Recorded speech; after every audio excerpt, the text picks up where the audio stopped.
Oh, he's ready. Thank you. Just checking you're ready in the corner. Thank you, everybody.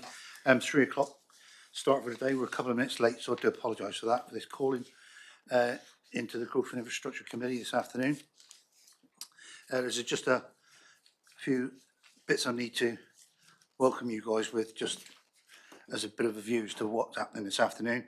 Before we start the proceedings, can I bring to your attention some housekeeping matters? There is no expected fire alarm test. Therefore, if the alarm does sound, please follow the fire and emergency procedures that are applicable to the council house. I hope we all know what they are. Can I ask that you use your microphone when addressing the meeting and switched off when you're not using it? And please can you turn your mobile devices to silent? Thank you very much. This meeting will be broadcast live to the internet and will be capable of subsequent repeated viewing. By entering the Warspite room and during the course of the meeting, councillors are consented to being filmed and to the use of those recordings for webcasting. Can I ask the item 2, please? Can I ask the Democratic advisor whether members of the committee submitted apologies? Thanks, Chair, through you. Councillor Tippett has provided apologies and Councillor Riley is substituting, and Councillor Poyser has also provided apologies.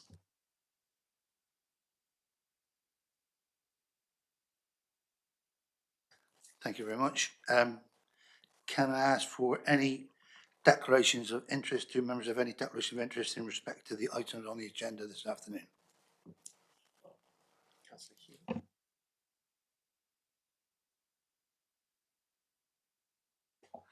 Thank you, Chair. Just to let you know that obviously I'm on the committee, but was part of the group that called it in, if that makes sense. But I've been told that I can still sit on the committee, if that makes sense. Thank you. I have asked about this just for members' peace of mind. I did ask about this a little bit earlier and that explained to me, but if I will, I'll devote to our Democratic advisor just to give us the final say on that, please, Ross. Thank you, Chair. There's nothing specific in the call-in procedures which prevent members sitting on a committee if they've called in an issue. So there is no issue with Councillor Hume sitting on the committee. Of course, interests are a matter for members. Thank you, Chair. Chair, I respect the Democratic officer's reasoning, but surely if you've called a decision in, you have predetermined how you feel. So how can that be acceptable to members? Essentially, you're not making any decisions today. You'll be making recommendations, so you can't be predetermined when you're not making a decision. Therefore, members who called this decision in are able to sit as a committee member. I have confirmed that with our head of legal services and considered this might be an issue, but it is reasonable. But as I said, Chair, members' interests are a matter for members. So, Councillor Lovell. I see you shaking your head. Do you want to come back on that for a minute? Councillor Lucker. I mean, stemming on from that point, I mean, can Councillor Hume contribute? Is he allowed to vote? Is he allowed to express a view? I mean, if he's here, it's a valid point. I mean, it is the calling.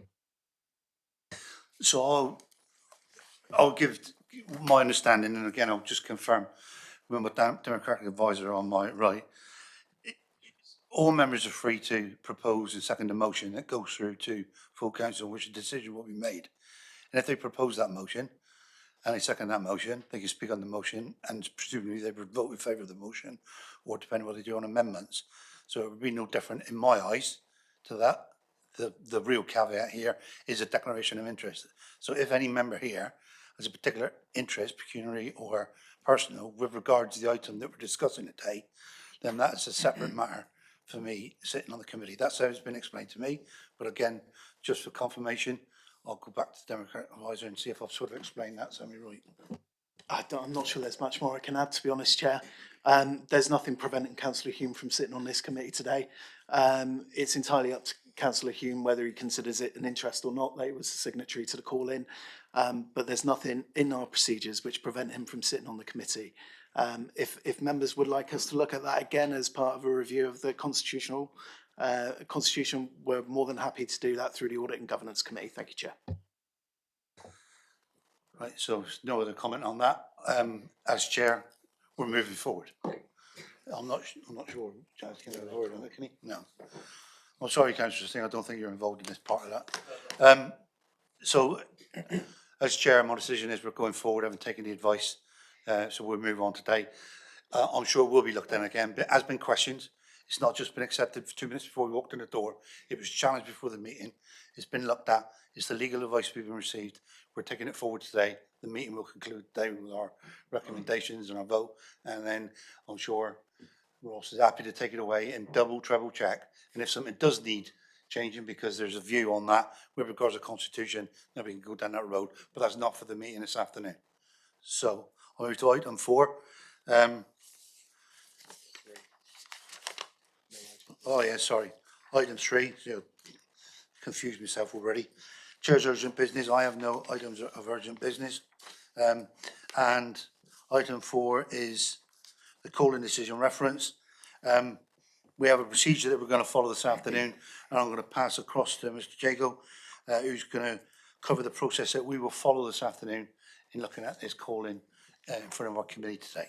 Thank you. Thank you, Chair. I'd just like to advise members of an issue with the call-in request form, which is on page 1 of the agenda pack. Now, all of the grounds put forward are included on that page, and some of those should be struck out. So apologies, that's not been the case. But what I'd like to do is just make it very clear what we're considering today and the reasons for that. So we've received a call in from Councillor Kelly, Councillor Singh, Councillor Hume and Councillor Beer. We've accepted the call in on the basis that the decision maker did not take into account the following relevant factor: that the Barbican landing stage is a platform that used correctly could open up the coastal waters to many more users, therefore encouraging greater participation of the NMP, one of PCC's objectives for the NMP. That is the only reason this call-in is being considered today. So that's page 1 of the call-in request, page 1 of your pack. Next to reasons for call-in, that's paragraph, it's the first 2 lines of paragraph 3. Now, we've accepted this reason as whilst the report did mention that the proposal would support the council's commitment in ensuring safe access to our waters, it did not address how a decision to surrender a lease would further this objective. And we rejected the other reasons included on the call-in request form for the following reasons. So we rejected the reasons in relation to consultation, as it's not a legal requirement for a decision of this nature. We also rejected a reason described as disposal, as this is a surrender of lease. And whilst the Barbican landing stage has a book value, it remains the property of Catwater Harbour Commissioners, i.e. they own the freehold. So just needed to make that clear for the committee today, and that's what your discussions will need to remain focused on. So just going to the process. Now, that is also included in your agenda pack from page 3. So Chair has opened the meeting, and we will begin with the members who have made the call in to put their case before the committee. They're allowed up to 15 minutes to do that. Following that 15 minutes, members of the committee are more than welcome to ask questions for clarity. Following that, we'll move on to the decision maker, Councillor Dreen. 15 minutes will be allowed to respond, and again, there will be an opportunity for questions for clarity. The committee then will discuss the matter. Members may ask further questions of those members making the call in or the decision maker during that debate. The members making the call in and decision maker will not normally speak during the debate except to answer those possible questions. So we'll move then to recommendations and a vote, and we will address the issues one by one. The first issue to consider is whether to confirm that the decision should be implemented and then acted on immediately. If members vote yes at this stage, this call-in is ended and the matter will not be referred back. We'll then need to consider whether the matter is within or outside of the policy framework and budget. If the decision is not outside of the policy framework and budget, the committee then can decide to support the decision, send the decision back to the decision maker with comments. But if it is outside of the policy framework and budget, it will need to go as a recommendation to the next council meeting, as council is the body that sets our budget and policy framework. Council would then be able to ask the Cabinet to reconsider or change the policy framework and budget so the decision is within it. If members vote in favour of referring the matter for reconsideration, they must vote on where to refer the matter. And I won't go through this, it's in 6.3 of page 4 of your pack. If referred back to the decision maker, the chair will confirm the committee's comments for that referral. I think that's it, Chair. I think that covers it off. I'm happy to answer any questions if anyone has any on the process. Thank you, Chair. Thank you, Ross. So just before we move forward to the presentations, or from either side, is there any questions for Ross with regards to the process this afternoon? Okay.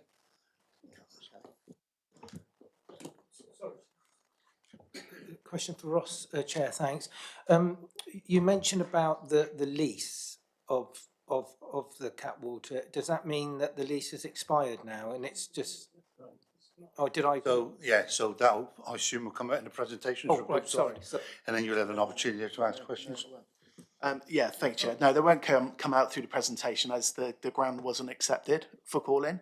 So there will be no discussion on that today. But essentially it is a lease that we've surrendered. That's the decision. Thank you, Chair.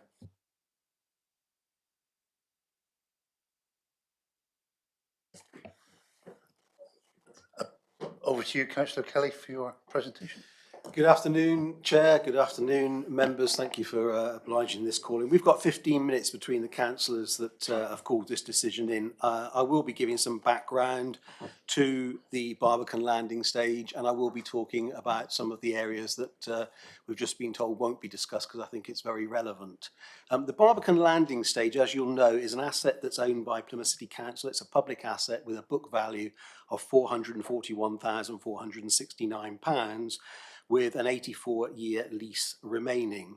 The income generated by PCC from the landing stage was £14,576 in 2021, and the cost of running that to PCC was £24,328, so a deficit of £9,752.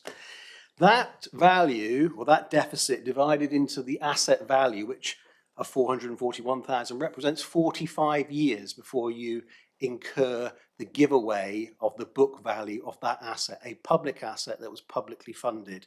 And I'm sure the replacement cost of the Barbican landing stage would be far in excess of that. We are in a very privileged position as councillors that we are the public stakeholders with regards to the management of PCC assets. And I don't think it will fall on anybody as a surprise that one of the things that the public get very uptight about is when Plymouth City Council is deemed to give away or sell assets, public assets, at a very reduced or nil rate. And examples of that in the past have been the Civic Centre, the pavilions, the airport, and more recently the Dome. We now have the Barbican landing stage, an asset of some nearly £500,000, where I don't see, and my colleagues, that the public are going to get a direct return other than the potential saving of just under £10,000 a year. And the reason I'm bringing this up is that we are Britain's ocean city. We live in a very great part of the world. We have declared a national marine park, the first in the country. It went out to heralded reports and is a big tourist attraction. One of the things that we very much want to do with the corporate plan is encourage cruise ship participation within our city.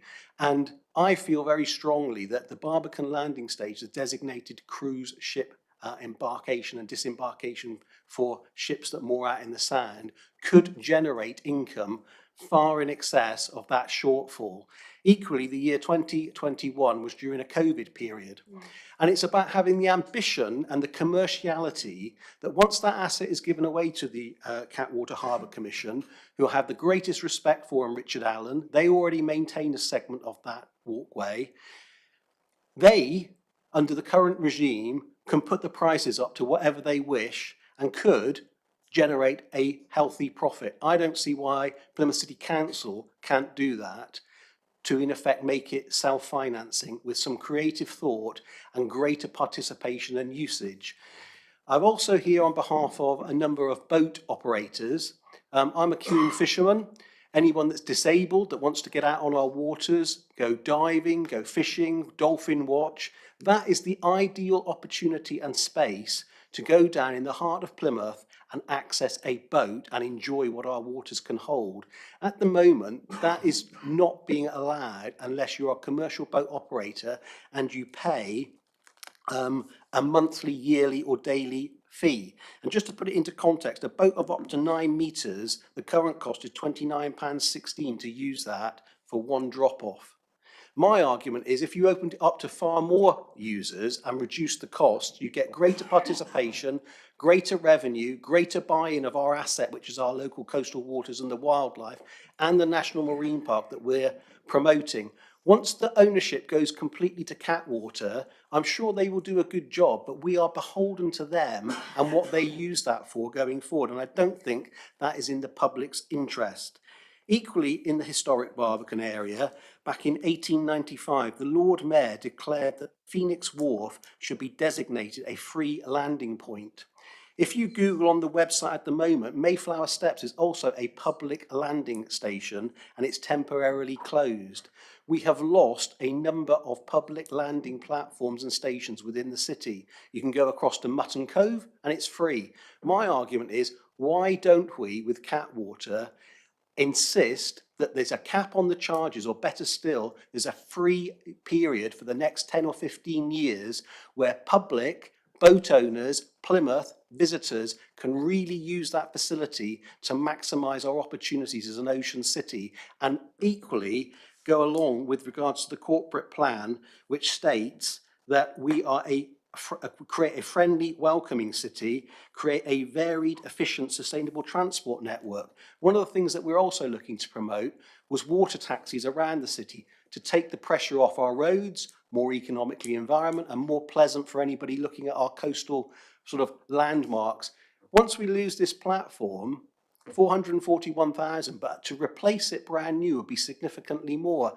There is so much potential that Plymouth City Council could actually generate income and money by charging more people but less fees, because at the moment a lot of the boat operators feel that the costs are exorbitant and are not really viable. The main users are one big operator out of Plymouth, and that revenue has been fairly stagnant and they dominate the scene down there. So my argument and my plea to you is, Plymouthians don't want a £500,000 asset given away with no tangible return. The argument put will be it will save us the best part of 10,000. 10,000 on a £200 million budget for Britain's ocean city that is promoting the National Marine Park, wants sustainable green transport by boat, and to encourage people to participate with safe access to the water is really disappointing. I think it's incredibly short-sighted. So in summary, we will lose control. It's a loss of an asset that could create a revenue if used correctly. And I'm sure that Catwater will be looking at it to generate a profit. Why can't Plymouth City Council do that for its people or safeguard the usage for the future? Cruise ships are already increasing. If they come with 1,000+ passengers, a small tariff would easily cover that 9,000 as I've made. So I'm asking you as a committee to stand tall for the people of Plymouth, Britain's ocean city, a public landing station that has been funded by the public, has no perceived public benefit at the moment, is going to go to Catwater, a private company. Nothing against them, but there's no safeguard for future use, keeping the costs down, or, as the calling, to promote the wider use of that platform and access to our coastal waters, which in turn, if we get correct, will put this city on a different level with regards to tourism, engagement, the love of wildlife, the educational side, and we won't just be a tagline, Britain's Ocean City. We should have the very best facilities to do with waterside activities, and the Barbican landing station is exactly that asset that we've got. So that's my plea to you, to ask for a better and more thorough consideration.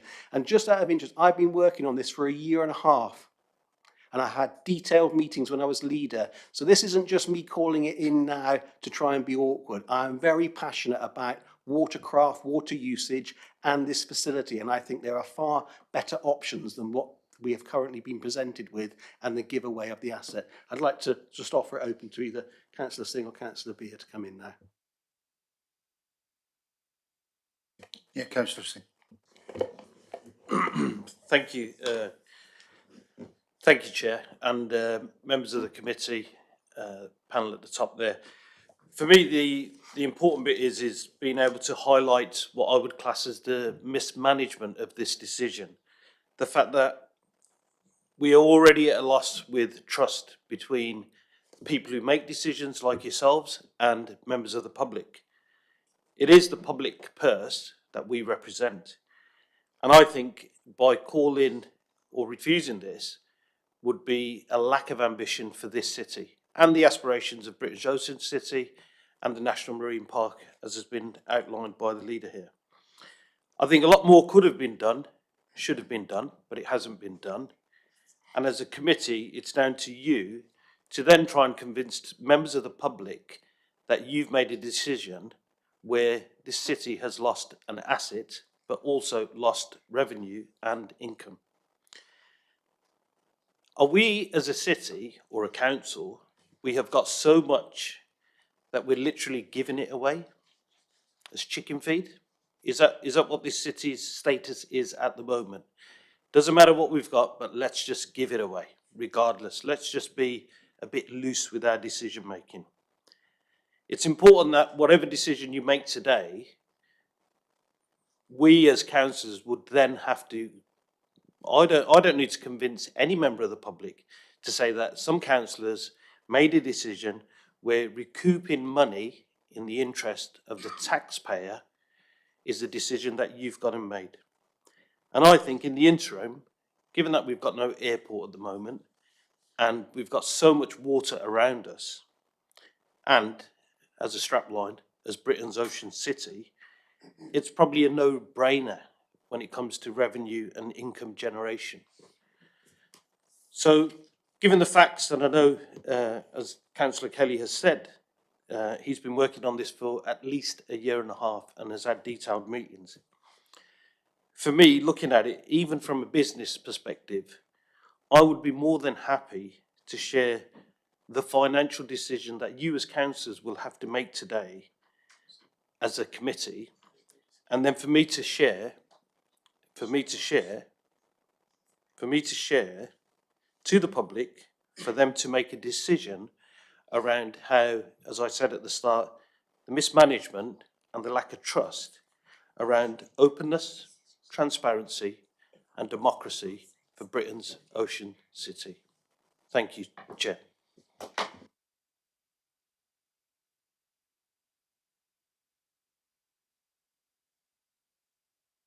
Thank you, Chair. Thank you, members.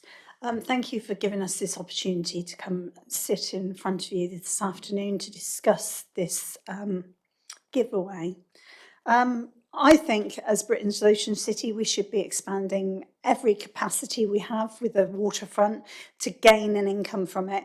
I think we're missing an opportunity here, particularly to encourage young people to use the water more and actually come on to this landing point and make it more commercially viable.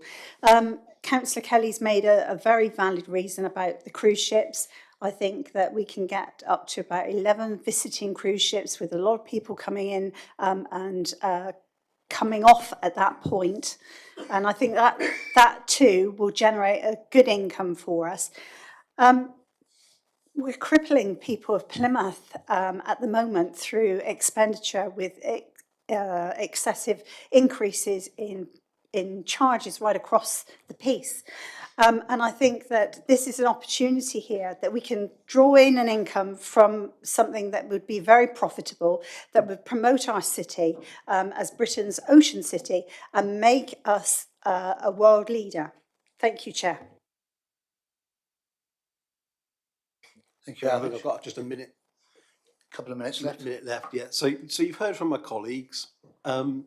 This is about the management of our assets and our future ambition and aspirations as Britain's ocean city. I've given you details of how revenue can be increased.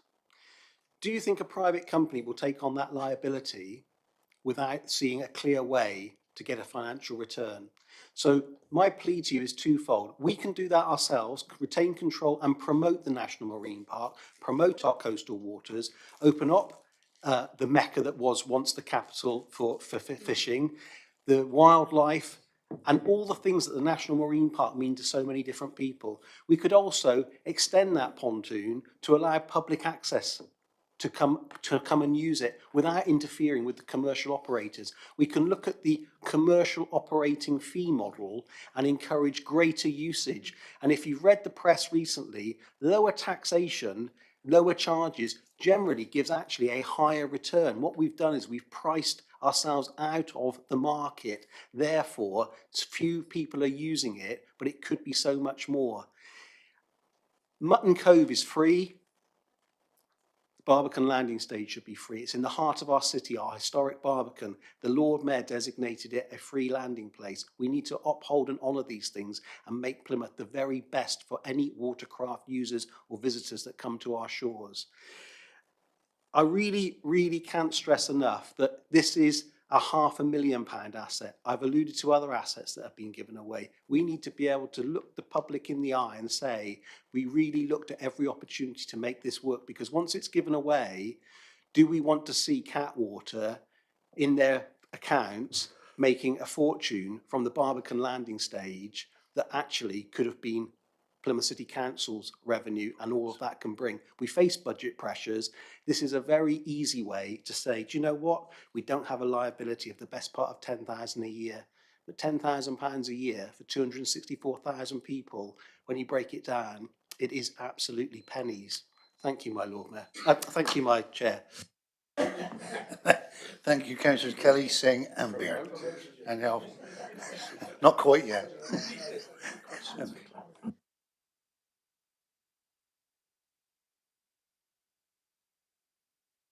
So can I ask the committee, before we go to the other presentation, you probably made some notes and observations, and you may have some questions you want to ask now.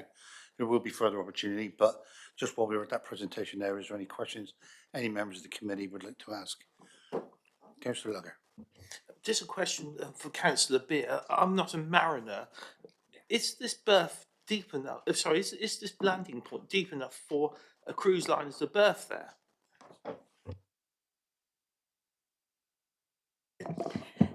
No, but cruise ships tender in smaller vessels and deposit the valuable custom of tourists that come in there, which is what I mean. No way would you get a cruise ship down there.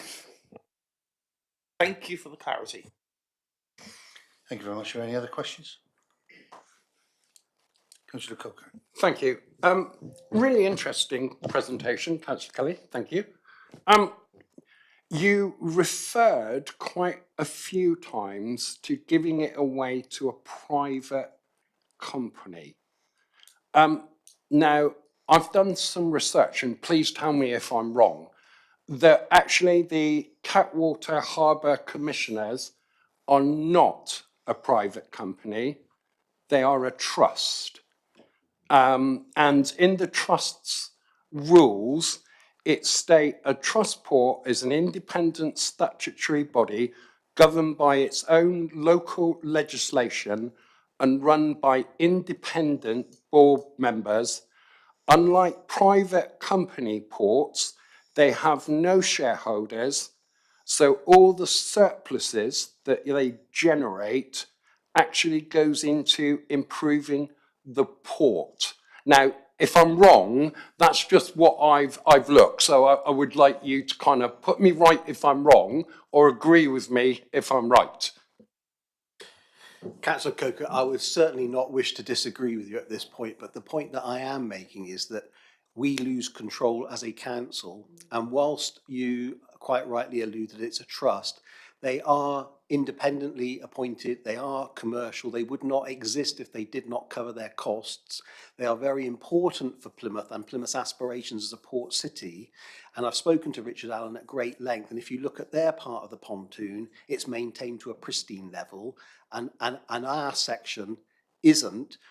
But what the point I'm making is we lose entire control of what they do ultimately charge and how they allow people to use and operate. And this is a facility that is in the heart of our historic Barbican, the place, as the calling said, to promote our National Marine Park.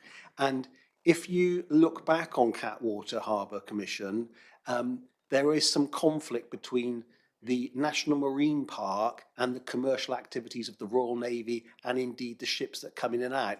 And if you've now got a stakeholder that controls that, would we ever, as a council, perhaps deliver what we have promised to the people of Plymouth, not having control of that very, very important landing stage? And I'm not so sure we will. So I'm not, you know, whether it's private or a trust, the sentiments remain the same. We lose control. Any additional revenue, they control, not us. And whilst that might be put back in, it's under their jurisdiction as to where they and how they use it, isn't it? Yeah, I fully accept that, Councillor Kelly. But all the way through your presentation, you referred to private company. So I think for record, the reason I'm querying it is I've got some questions for Councillor Dreen in a minute as well. So it's not just you three. But I think for public perception, this is just to set the record straight. This is not a private company. This is a Catwater Harbour Trust. So that's the only point that I was making. It's a commission. The commissioners is the exact title.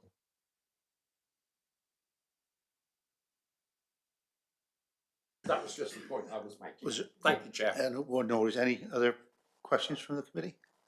Councillor Holloway? Thank you, Chair. Is that echoing? No. Councillor Kelly, thank you. Well, thank you all for your presentation. Obviously, you were in charge of the council, running the city council this time last year, and as you said, had detailed knowledge of the activities that the officers and the team were taking, and you said yourself the interest that you were taking. Can I just ask what you learnt from that experience, looking closely at that during your time in leadership, and what has changed so significantly in the last 10, 11 months? I'll be delighted to. So I was a massive advocate, and still am, of the National Marine Park.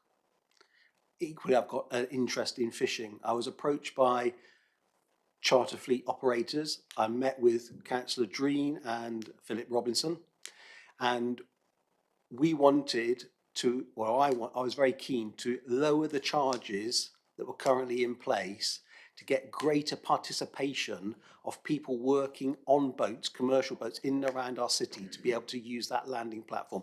And the example was, if you've got a disabled angler, they park in the car park, they go down the ramp, they get on the boat, they go out for a day's fishing, they come back. They can't do that. They've got to go across to Mountbatten where it's free. So you lose the potential parking revenue this side, you lose the potential of having a pint or staying in a B&B in the city, because you've got to get right across the other side of the city. Through COVID, for a variety of reasons, I think Mike, you know, with health reasons and bits and pieces, I was keen to speak with Richard Allen, and one of the options was for them to take control, as has been recommended now, of the whole facility. The difference is, my view as the leader was, if we're going to give an asset, $500,000 to somebody, what is the city going to get in return? And I don't think it's feasible.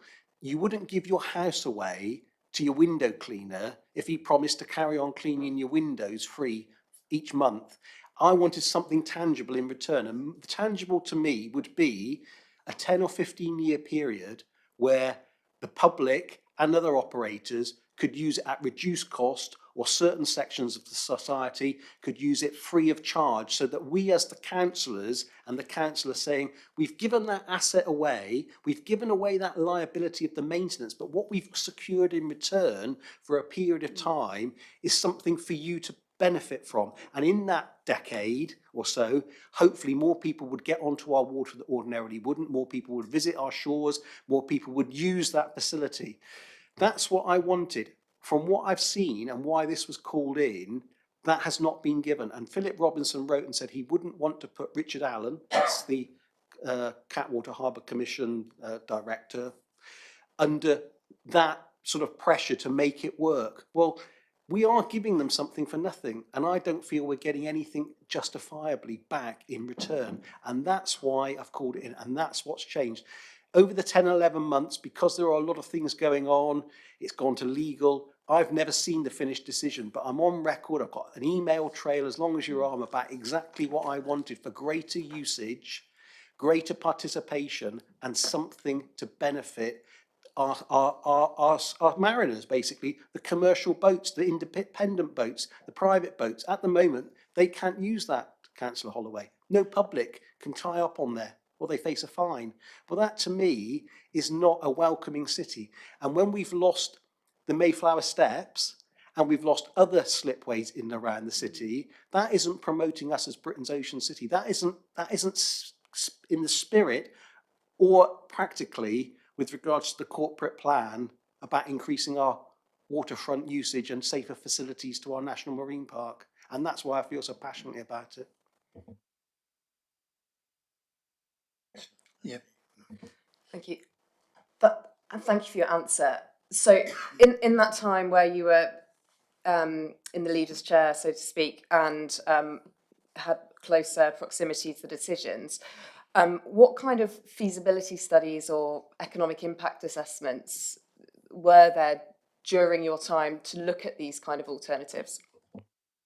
So we had COVID in that period of time, but if you're familiar, and I'm not suggesting you are, but if you look up the current charging regime, you'll see that monthly for up to 12 passengers, it's £134.40 a month. For a single vessel under 9 metres, and it goes up the bigger you are. At the moment, you've got the big dockyard and warship enterprise that basically command the whole use of that Barbican landing stage. Some of the smaller charter fishing boats and dive boats choose not to use it because they don't want to pay the £30. And what I was looking at was an arrangement where more participants would pay a lower fee, but you'd actually end up with greater revenue.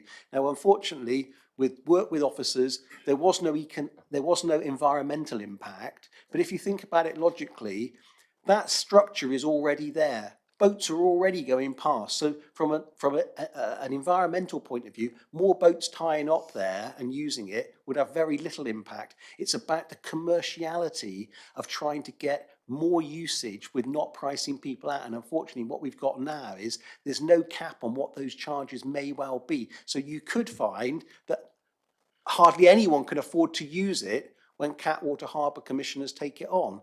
And there is no safeguard for that. And I've been told that they weren't prepared to put that safeguard in. And that's the pushback that I'm asking you to support today. But to confirm, no economic modelling has occurred on the kind of solutions you've suggested? Economic modelling to what you're looking for wasn't done because the discussions with service directors was that, and you've got Mike Arthurson here, so you perhaps should ask him, I'm at loggerheads, just as I am with the parking at the moment. My view is very simple. It might be wrong, but it might be correct. If you charge too much, people stop using that service or facility altogether. If you lower those charges, you get far greater usage, therefore for far greater return. And when we're talking about this asset, if we've cut to the chase, it's being given away on the basis of the argument that it's costing will cost £9,752. You only need one boat a day, one boat, to pay the £29.16, and you've wiped that out altogether. You bring the cruise ships in and you start promoting the usage of that and open it up for public use, not just commercial operators. Before you know it, you're not looking at a deficit, you're looking at a positive income stream. That modelling was never done because it was never given the legs. And it was never given the legs for a number of reasons, because I pushed back and I was told categorically, we're not prepared to change the charging structure. That's what I was up against. Is there anybody else for questions? I haven't seen any. No, nothing. You got nothing down there? No, nothing at all. Okay, we move across to the Cabinet Member, Councillor Dream, please. Thank you, Chair. Good afternoon, members. This decision concerns surrendering the lease between Plymouth City Council and the Catwater Harbour Commissioner for the lease of an area of the foreshore and its fundus. And the fundus is the going bit from the jetty wall underneath where it currently sits. The landing stage is not a council asset and is part of the domestic premises under the lease. The decision is about protecting the city's access to the water. Surrendering the lease removes the council from the risks and burden of maintaining the Barbican landing stage at the taxpayer's expense. In difficult financial times, we are having to focus on the delivery of our core services with the management of a commercial landing stage is simply not. We have local expertise in the city through the Catwater Harbour Commission, who are better placed to do this and in turn ensure such facilities remain available for years to come. Aside from the removal of the risk from the council, the reality is simply that Catwater Harbour Commissioners are better at managing such activities than us. If we do not surrender this lease, we would not address the risks of the future financial burden to the local council taxpayers. The landing stage requires specialist maintenance, including underwater surveys, which will require an increase in financial investment. The Barbican landing stage was constructed to operate as a commercial landing stage, with the cost of maintaining and operating the landing stage met through income received from fees charged for its use. If we continue to manage the Barbican landing stage, we will have no option but to review the said fees and charges, likely to see a significant increase. The landing stage is not a council asset. It is part of the domestic premises, that's a legal term. Currently, upon expiry of the lease, Catwater Harbour Commission could either take back the property or ask the council to remove it at the council's expense. Looking at Catwater Harbour Commission specifically, it is a statutory authority and has trust port status.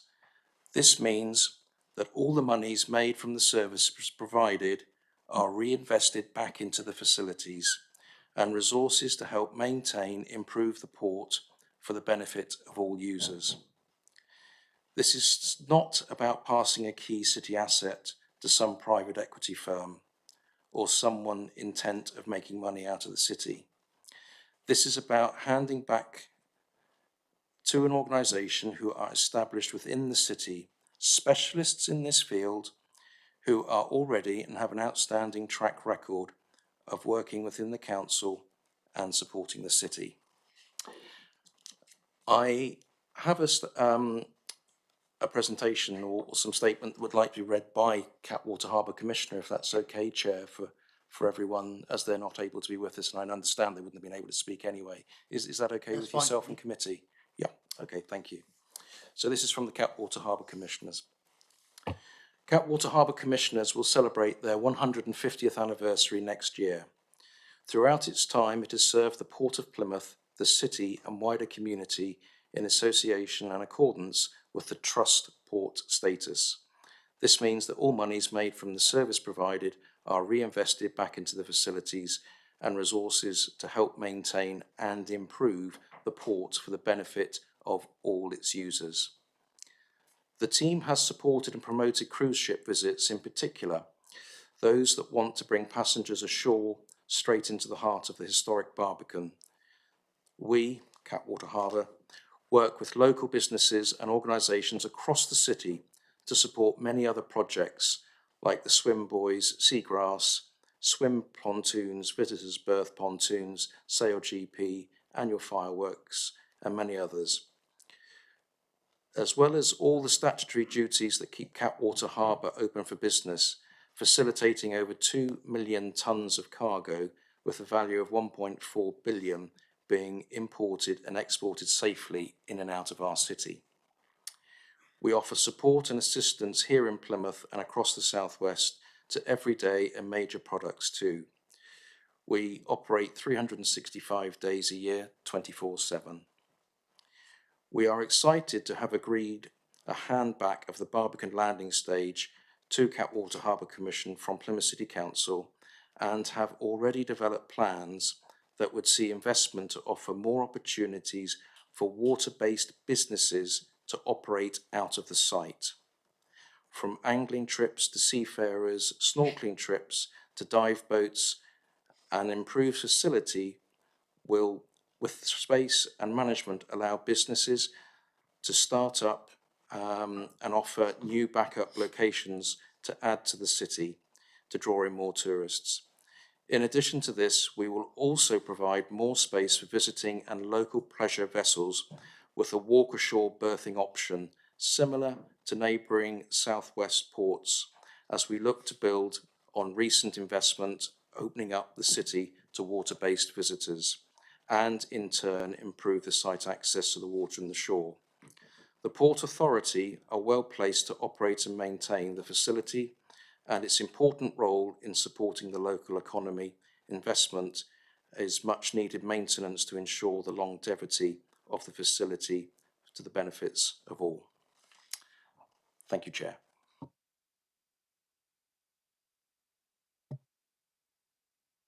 And that's your presentation done, Councillor Tree. It is, yes, thank you. Thank you.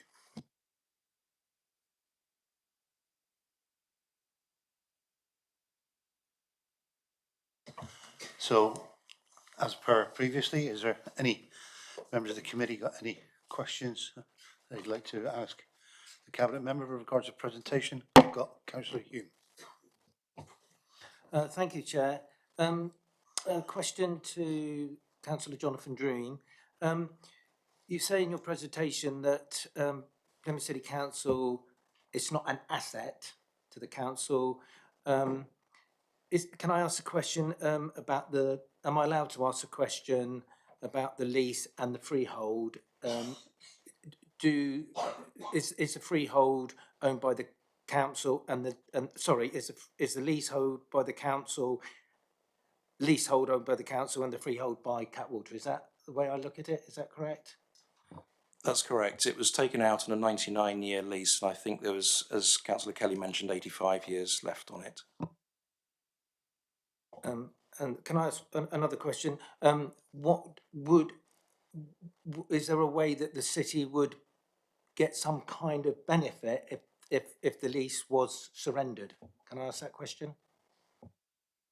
One of the one of the key projects is to get more people onto the water and from a better maintained facility. One of the things that PCC can't do is we can't land passengers from the cruise ships. That's already done by the Catwater Harbour Commission, just as one example. Lovely, thank you very much, Chair. Is there any other questions from members of the committee? Councillor Coker. Thank you. Councillor Dreen, Councillor Kelly in their presentation was saying that, and I'm paraphrasing, is that the people of Plymouth will gain nothing out of this and there would be more charges or potentially more charges, and that when he was leader he was trying to make sure that that didn't happen and people got best value for money. So what I would say to you is, if this lease goes ahead and the transfer, I'm interested in Councillor Kelly's point of view, is that what will the people of Plymouth And I know Councillor Kelly used, the term was boat operators, etc. But what about the general public? What assurances are there for them? And I think that's what Councillor Kelly was trying to say, but I'm not putting words. That's something I'm asking you. Thank you for the question, Councillor Coker. Well, they won't have to pay for it. The residents of Plymouth and through council tax won't have to pay for the Barbican landing stage. It's obviously getting on a bit in age, and by giving the decision that we're hoping to do here, it'll all go back to Catwater Harbour Commissioners who actually own it as well. So there'll be the saving that the taxpayer won't have to pay for it.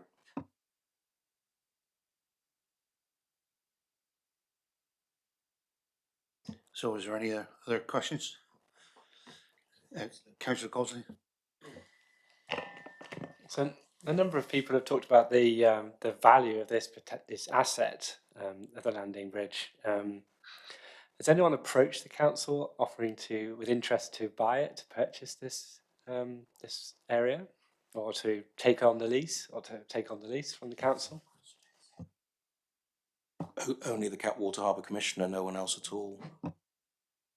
So its purported value of £422,000 is there are no buyers out there willing to pay £422,000 for this asset, supposed asset. So could it be described as more of a liability in the fact that the city needs it, it wants it, nobody else wants it, it has a cost to operate, so is it more of a liability or an asset? It's a very good question. We need it, as you say. We are concerned about moving forward the amount of maintenance it would need. It's also a gateway, city gateway, when the cruise ships and others use it as well, whether it be on the Duckhead and warship that was already mentioned. So I would say it's an asset with concerns. Councillor Lugger? My question follows on from that. I mean, in terms of a lease, by its very nature, is a dwindling asset, and as such, it's got a book value. But whilst it's got a book value with the liabilities, surely it is a zero asset. And if this is utilised by the Sutton Harbour Commissioners in a better way, surely it's a better job for us. Yes, I would agree. Yes. Councillor Hume? Question for Councillor Jonathan Dream. Is there any way that the lease could be extended after the 85 years? Is there a possibility that could happen? Well, it could be looked into, and I'm sure it could be, but there'll obviously be financial implications, and legal would have to look at that again. There's something that hasn't been looked in, is that right? Hello, councillors. I would say that with the will of both parties, it would have to be a discussion between obviously both parties and solicitors, but there's no reason why it is not an option of many. Councillor Lugger? Could I ask a further question on, I mean, in terms of the lease extension, I mean, presumably it's a protected commercial lease under the Landlord and Tenant Act. What would be the point of extending it? The whole idea really would be to surrender it and therefore zero this particular asset in inverted commas. Yes, that's correct. Is there anybody else? Councillor Coker? Thank you. Probably more to not Councillor Dream, Mike Arthurton than Councillor Dream. We say this is not a council asset. What my question is, have we as a council maintained it over the years to a suitable standard? What position is it in now?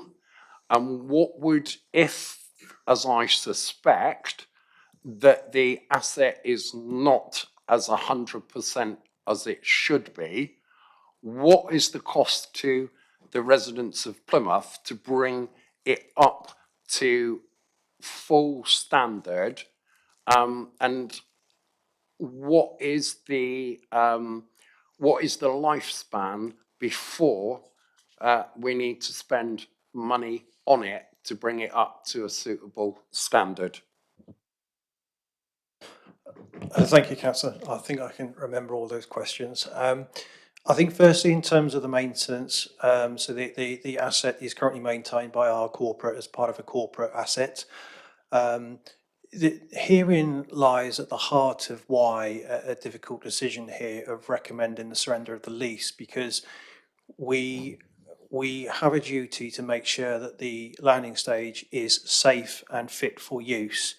But I think, as Councillor Kelly mentioned earlier, there's a Catwater Harbour section, there is a Plymouth City Council section, and there is a significant visual difference between the two.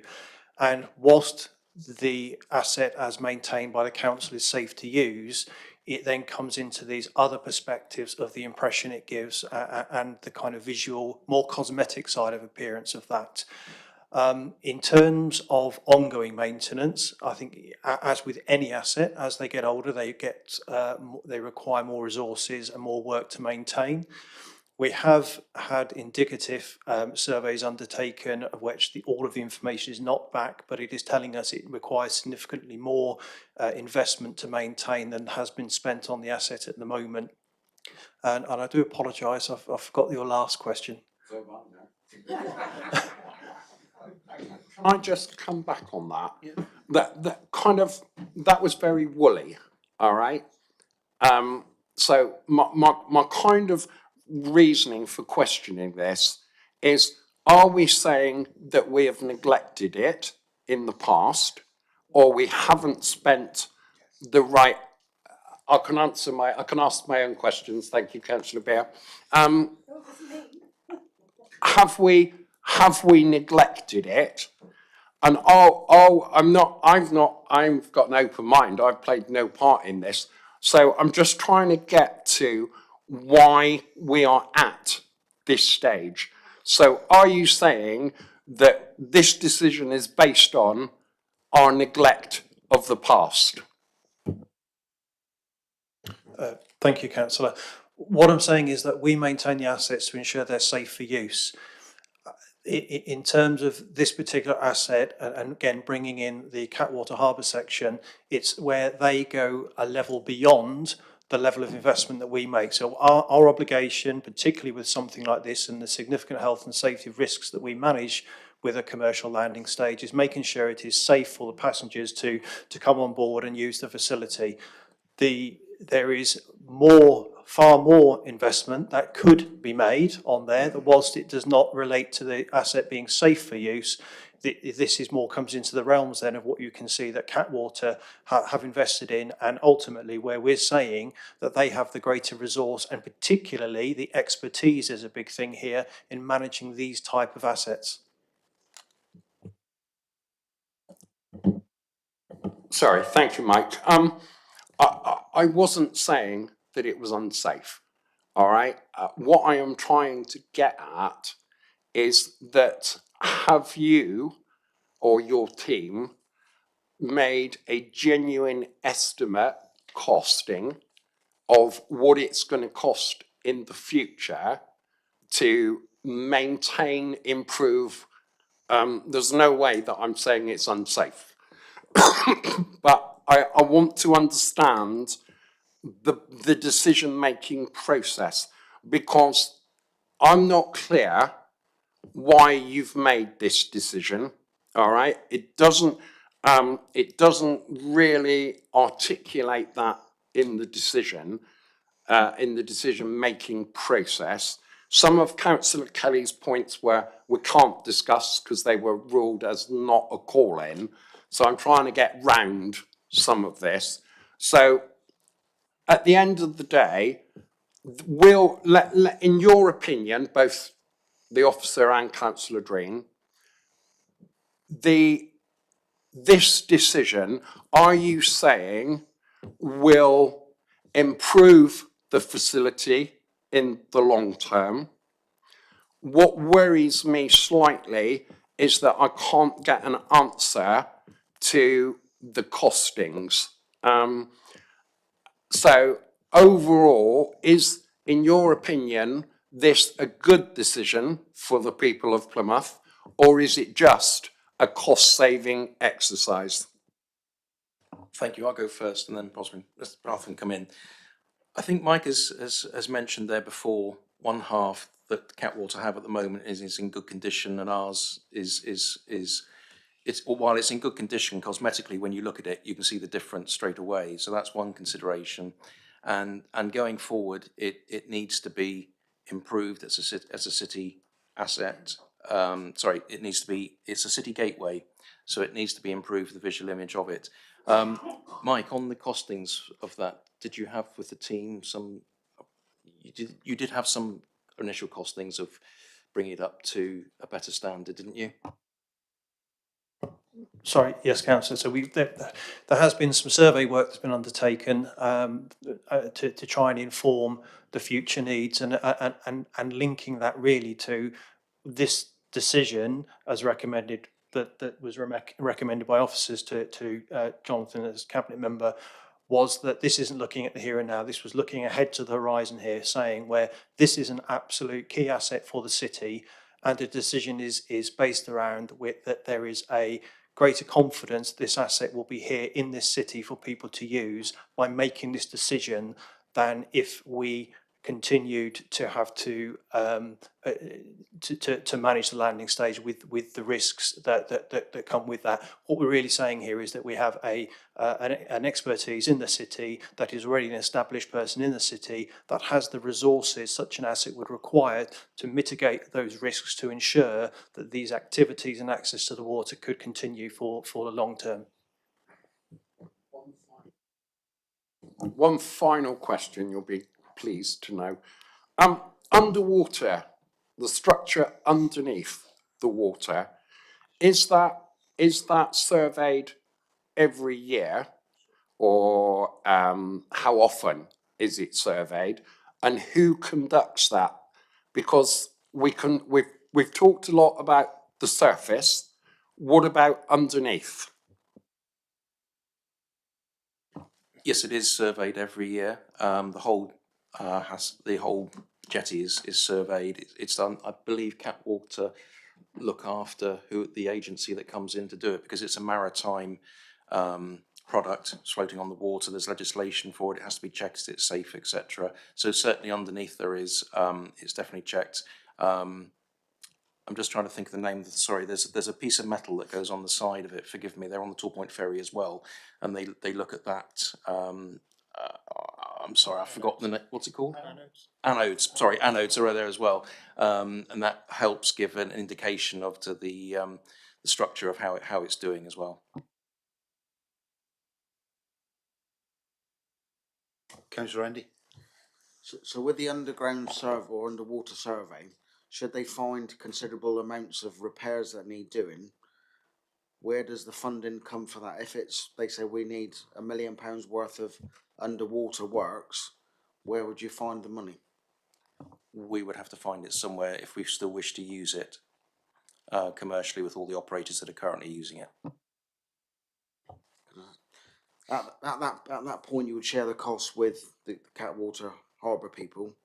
If you couldn't find the funding for your portion, would you be sort of obliged to find that? Otherwise, they wouldn't be able to use theirs either, and there would be considerable cost then incurred in the long term. Absolutely, the whole thing has to be safe to be used. You can't say we can only use one bit of it. The whole thing, for example, the bridge going down to it as well, is also checked under the maritime law. Who's got anybody else? Councillor Hume. Thank you, Chair. Another question for Councillor Jonathan Dream. We talk about it being an asset, but I thought it wasn't an asset, but I got that wrong. When was the value? What was the value of it when the lease was implemented? Was there a value, and or was it a premium? Was there a premium that was paid for the lease? Have I got that right? That's going back beyond Mike. I remember when it was being put in. I'm afraid I wasn't involved with how much it cost to go in originally. and what the market write down of it has been over the years. I remember it going in because there was a problem with the Barbican steps, I think, at that stage, which is why it was looked at. Mike, were you around at all? Can you remember when that went in? I'm sorry, I can try and get that information for you if that helps. It would be kind of advantageous to know, what was paid for the lease, and, what it would be worth possibly even today, if it was to be sold, if that makes sense. Thanks.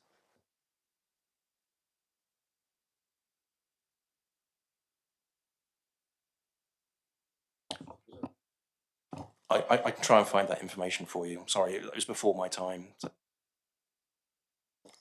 My question to Mike Arthurton. Could the council actually sell it on the open market?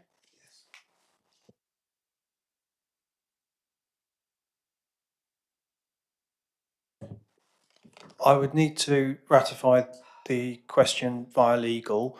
What I can say with the advice that I've had, that because the fundus is owned by Catwater Harbour Commissioner and the terms of the lease don't refer to a landing stage, they refer to the works, it's not necessarily something I believe we can sell, but it would have to be something I'd have to seek alternative advice on.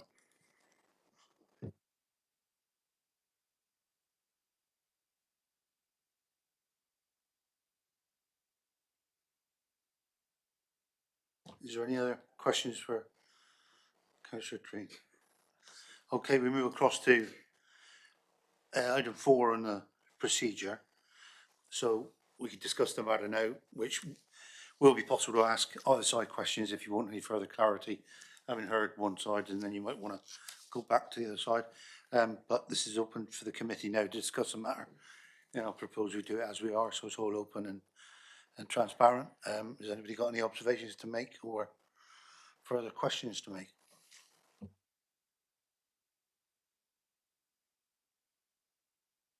So I'll start on that, just making my observation. So I understand where Councillor Kelly's coming from, and I think it's a tribute to him in that he was looking to use an asset to further promote the city and access to the water and protect the National Marine Park and get it used more and everything else.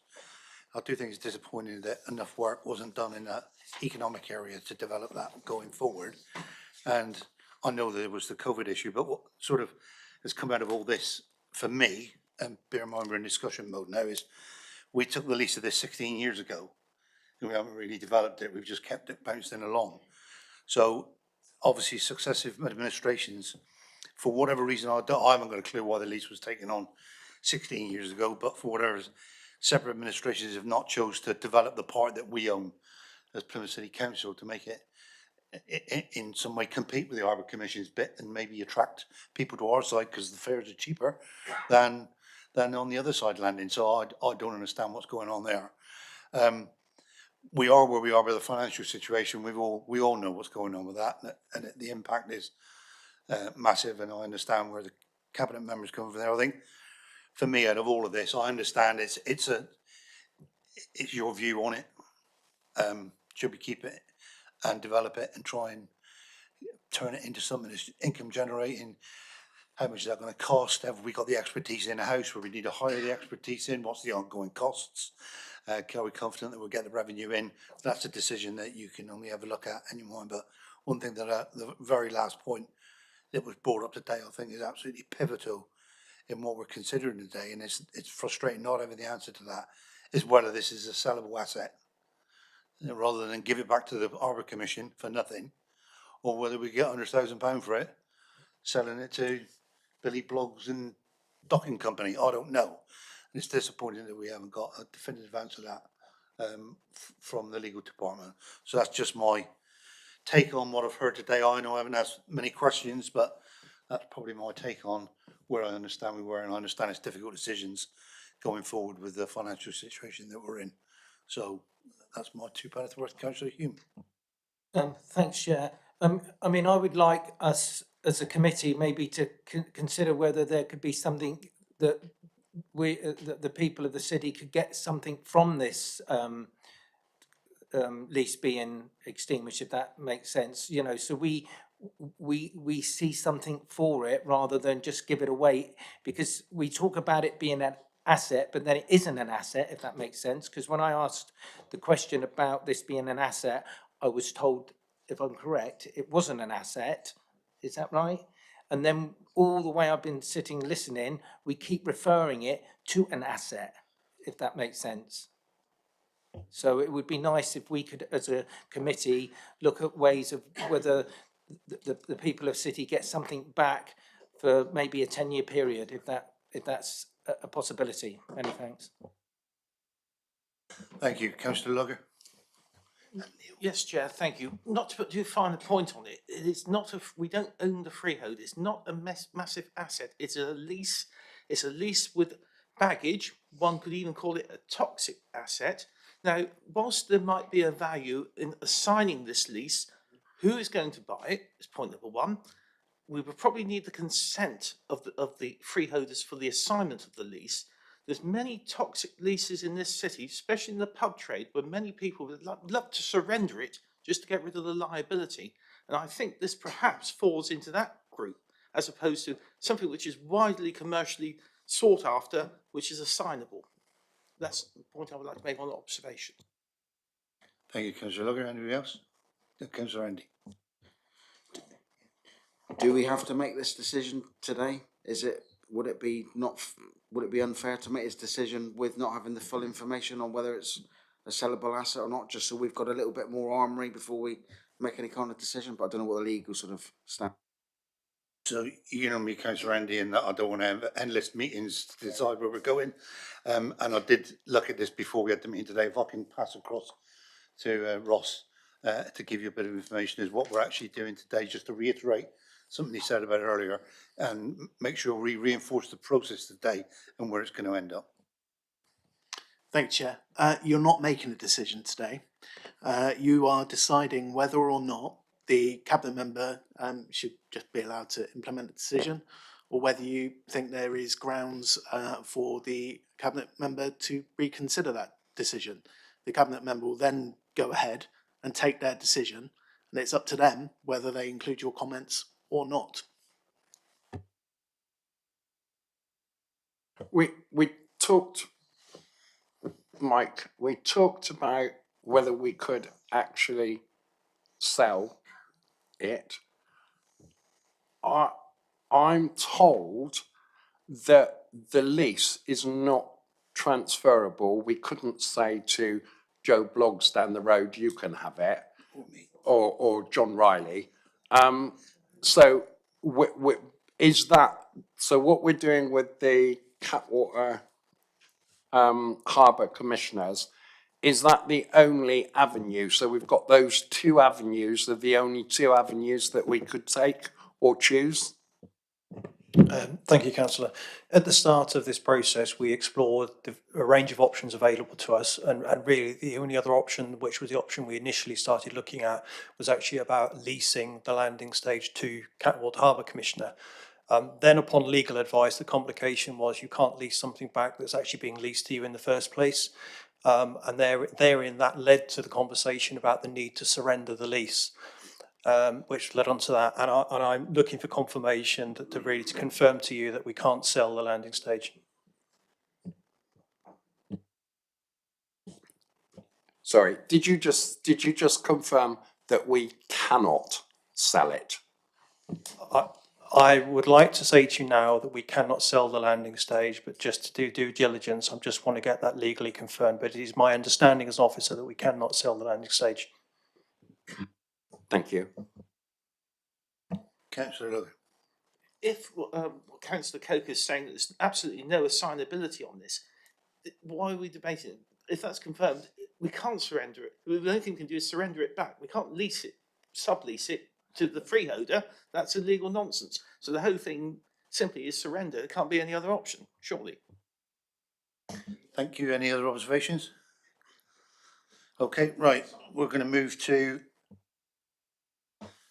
item 5, which is summing up. So on my list, I've got Councillor Dreen offered the opportunity to make any final comments of the matter. One of the members call in will also be offered the opportunity to sum up after. So Councillor Green's going to go first in this one, and each side will be allowed 5 minutes for this purpose. Over to you, Councillor Green. Thank you, Chair. There's nothing really more to say. There's been a good discussion by both sides and members as well. So I'm content, Chair. Thank you. Thank you, Councillor Green. Councillor Kelly. Thank you. Thank you for giving me the opportunity to sum up. Thank you for the debate. We've listened intently. I think, if nothing more, what this has shown is there's an awful lot of ambiguity and uncertainty about an asset that isn't an asset but's got a book value of 441,000. The bottom line is it's an asset to the city, and the bottom line is that if the city council were more aspirational and that landing stage was generating a profit of 10,000 rather than a loss, would we be sat here saying we're going to give it away? The simple answer is no, we wouldn't. Equally, the city council, when I was the leader, and something I'm very passionate about, you look around the assets of the city, and they are assets, but they're given away as liabilities because we have not maintained them. And the long and the short of it is Catwater Harbour Authority maintain a small section of that landing platform. We need to maintain more, but they can't operate without us maintaining it, and vice versa.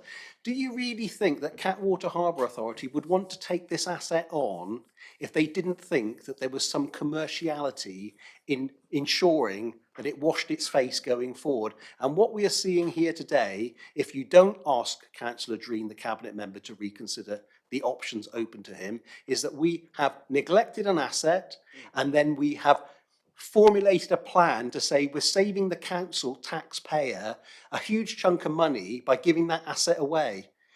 It's false economy, it's poor management, and it's disgraceful behaviour that the public have not forgiven us with regards to the civic centre, the dome, the airport, and this is no different, albeit it's a smaller size of asset, it's still an asset. The reason for calling this in is we are Britain's ocean city. We have the first national marine park. We want to open up our coastal waters. Everything that Jonathan Dreen, Councillor Dreen mentioned about what Catwater can do, Plymouth City Council can do.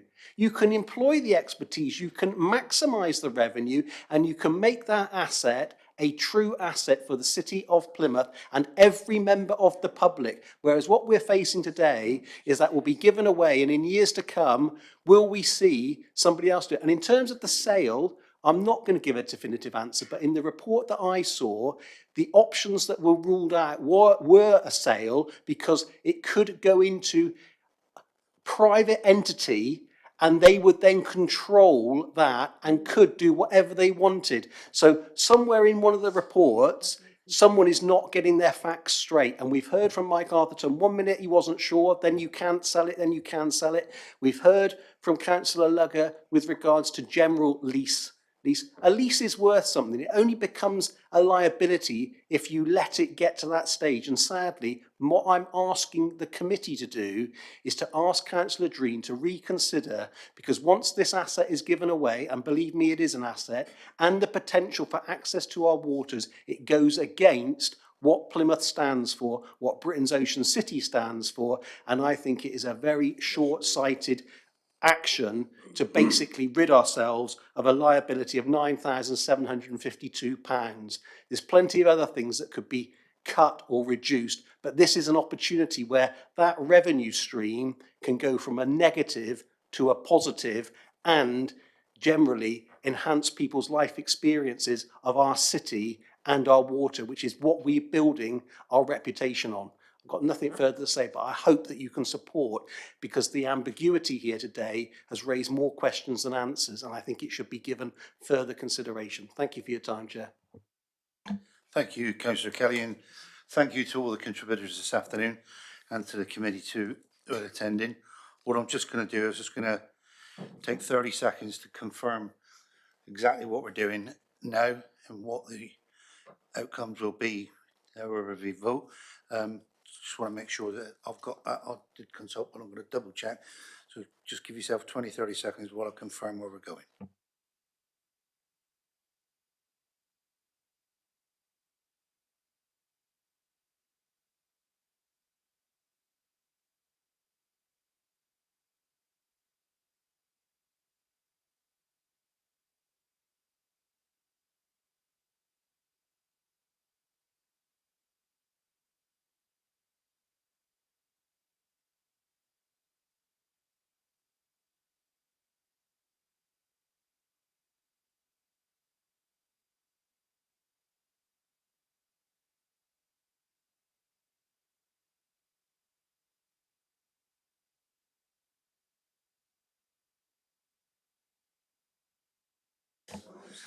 Okay, guys, so thank you very much for that, and thanks for your time today.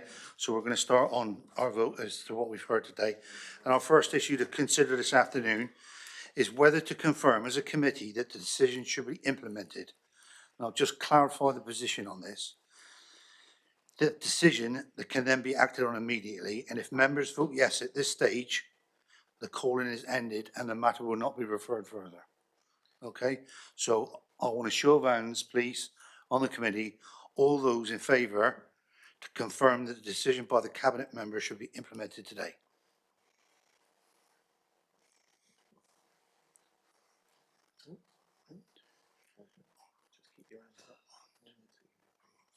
Six. Thank you. All those against? Thank you. And I'll abstain. I'll abstain. All right.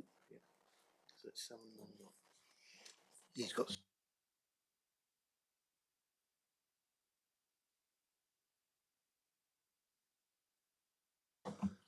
Okay, thank you, members. The decision today is 7 in favour, 1 against and 1 abstention. So the matter is now closed and the meeting is closed today. Thank you for attendance.